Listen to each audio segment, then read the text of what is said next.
So, Rex, how does it feel that the SAG strike is officially over? Oh, it's good. It's a long time coming. I mean, obviously it's good. At the same time, I don't think it's unique to me. I think most actors are feeling this. There's a lot of trepidation. There's a lot of fear. This is a whole new world that we're getting into, and we're gonna see what comes from it. It's been a long time since anyone has worked that regularly. Mhm. So it's it's exciting, and with that comes fear, but it's a good kind of fear. I follow you on Instagram, and I saw the note that you posted about the strike being over. And Hmm. at first, I couldn't tell. I was like, "Is this real? Like, is this really happening? Is it really over?" And then I Hmm. reached out to my other friend, who's the producer on my film Orlando Monster, Mike Went, and he said, "Oh yeah, it's officially over." I was like, "Thank you." Yeah, yeah. That was the email from SAG, which I was waiting for because there were some rumors. I think Variety and the Hollywood Reporter were reporting it like a couple hours earlier. I'm like, I'm not so sure. I mean, they're usually pretty good, but it's like there's been a lot of dubious stuff going on. And if I'm allowed to ask, when did you become a member? Oh, of course. Um, I became a member in 2018 because I joined the web series that was a SAG web series, Artificial. Nice. So I became a must join immediately. Are you familiar with how it works with the Yes. SAG? Okay, Mhm, yeah. So because it's a series, I pretty much had to join. mhm. Yeah, well, I don't act anymore, but if I've had moments where it's like, do I want to become an actor? Do I not want to become an actor? Hmm. But of course, I illustrate and write screenplays, which I'm much happier doing that than being in front of the camera. Good. Yeah. Yeah. So what projects have you worked on? What projects have I worked on? The biggest one was Artificial, probably, Nice. which was an Emmy winner, three times nominee, ran for 4 seasons. It has some names, although I didn't ever get a chance to work with them, unfortunately. I did work with a lot of really cool people, but that's the biggest one. In addition to that, just a lot of like small things, a lot of shorts. Um, Nothing super crazy. I've been producing my own short recently, which is fun. We're in post right now. Nice. And what is artificial about? Artificial it was a Twitch live series before Twitch was bought by Amazon. It was so are you familiar with Twitch? Oh yeah. It's yeah, so it's for anyone who isn't, it's a video game streaming platform. But they decided in 2018 that they wanted to do a television show. And their way of doing this television show was by making it live. So it was a live TV show that had audience input, and it's about a scientist who lost his daughter and created a android daughter in her place.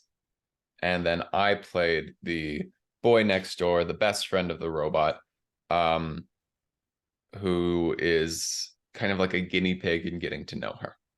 Nice. I'll have to check it out. And what was the inspiration that made you want to become an actor?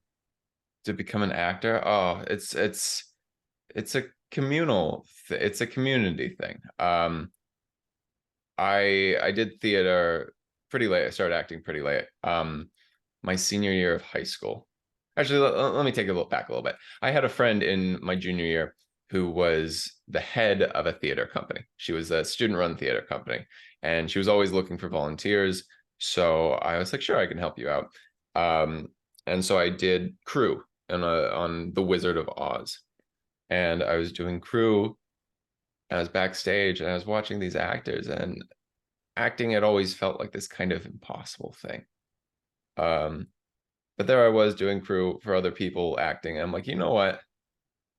I think I could do that too. Very cool. It's funny when you said Wizard of Oz. I remember doing Wizard of Oz when I was in middle school. I Hmm. played I wasn't a big character. I played a little character, and that was couldn't remember his name, but it was the it in the movie version when Uh-huh. Dorothy arrives in Wizard of Oz and there's the mayor. There's also this one character that lifts up a scroll and he's like wearing a black cape and a black hat. I Hmm. was that guy. Is he okay? Cool, very cool. Corner, that was the name of the The character. corner. That's what I was thinking. Yeah. So you have the song. I the coroner. I must aver. I've thoroughly examined her. That was it. I even did a Yeah. Munchkin voice. Oh, I love it. No, that's a Don't great have it part. with me at the moment. It's been a while since I've seen the movie, but I did have the voice at the time. I remember that part distinctly. It's a great part. I'm Yeah. sure you did a good job. And what is the best advice that you would like to pass on to folks who want to go into the acting business? For people who want to get into acting, keep your do everything. That's the best advice.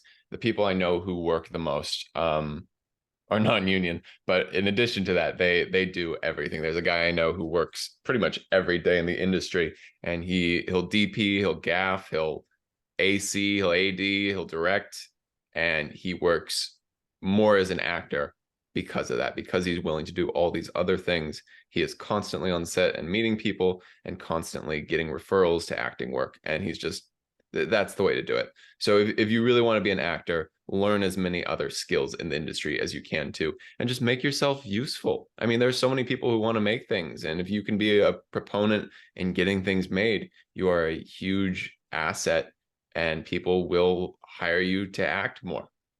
I think there's a fear, I certainly had it, that like if you make yourself something other than an actor, people will see you as lesser or they won't see you as an actor. Um, but that's just not the case anymore, at least. There's no stratification of like TV actors and film actors. And if you do anything else, then you're not serious. It's just not that's just not a thing anymore. If it ever was, it's not anymore. Oh yes. And now as a SAG member, do you get to work mostly union projects or do you get to work both union and non-union like what Tyler Perry does? Sure. I am not familiar with the Tyler Perry situation. Um, but I am not allowed to work non-union, which was actually a very big hindrance, at least at first. In 2020, as a response to the pandemic, I believe SAG released a micro budget contract, which has been a godsend because any short or even features, I think, although I haven't had a micro budget feature, that are under $20,000, they can become SAG very cheaply, very easily. The contract takes like 5 seconds. So it's kind of like being non-union, but it's only for projects under $20,000. But to answer your question specifically, I can't work non-union projects at all. I would be considered I forget the term for it, but I would be kicked out of the union, Yeah. or at the very least, I would get in trouble. Which is partly why the strike happened in the first place. Well, I Yes. mean, it was mainly Well, AI, but I mean, still. it's yes, AI is definitely a big part. I have a cousin who got scanned by Disney, and that's a whole story. Um, but thankfully, it seems like he'll have an option to refute that to get his image out of the system. Yeah. But we'll see. I don't think they've actually released the details yet. They're only rumors of the agreement. Yeah, AI is very scary. Oh, for sure. I Mm. mean, yeah, it's insane what the studios were trying to get away with. I'm just glad that SAG really held them to task, because that's absurd. Oh yes. And my film Orlando Monster is not it's not a SAG film. Mhm. It's a non-union indie film. But in the Nice. future, besides as an illustrator and doing comics, I'm going back into doing animation shorts, kind of like what Awesome. Pixar does. But these will be like stop motion animation shorts. Yeah. Now, the current one that I have in mind after Orlando Monsters finish is going to be the combination of stop motion animation and Japanese anime. So it'd be Uh-huh. like like 2D anime characters, but like the vehicles and the spaceships and the robots and the environments, they're all like hand built, That's really cool. like miniatures. It's almost like instead of imagining 2D animation, CG animation like Treasure Planet and Titan AE and Hmm. Osmosis Jones, it would be 2D and stop motion. Gotcha. And now we have come to the end of the interview, and this is a retro show. All right. What was your favorite movie, product, or board game or video game in the early 2000s or the 90s? Well, I was born in the late 90s, so early 2000s it'll be. Favorite, can you say that one more time? Favorite Favorite product? product? Yep. Favorite Should be anything. product.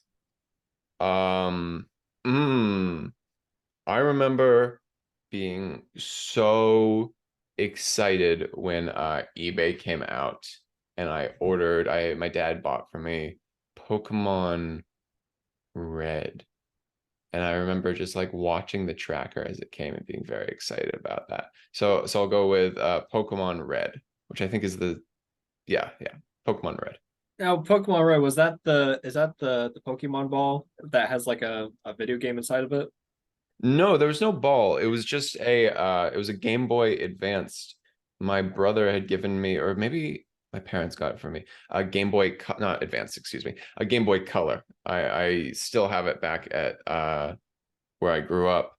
So it's just a little cartridge for the Game Boy Color. They came in these very square cartridges. And the sad thing about that game is it didn't save. But it was my only Pokemon game, so I remembered playing it over and over again. And as soon as I turned it off, I'd lose all the progress. So it was a matter of seeing how far I could get, and it was just a kind of futile contest against time because I never could complete it or anything. But it was a good time. That sounds fun. I didn't even know that existed. You have to check it out. Yeah. Yeah, but I love the '90s Pokemon. That was my favorite Pokemon, the late '90s and early 2000s. Yeah, for sure. What did you play? Or did you just Uh, watch? no, well, I didn't watch it at the time, but now I'm getting into it. It's funny because back then I wasn't like big on anime, but there are some animes I've actually started to enjoy, like '90s anime. Uh-huh. Uh, I did, however, watch Dragon Ball Super Superhero that came out last year. Animation was good. The story was a little. I feel like the story could Sure. have been a little better, but the animation was well done. Uh-huh. Of Well, Rex, thank you again for joining the podcast today, and course, Ben. Thank you for inviting me. It was my pleasure. good luck with projects since that saga is now back in order. Thank you so much. Yeah, you too. Good luck with the Orlando Monster.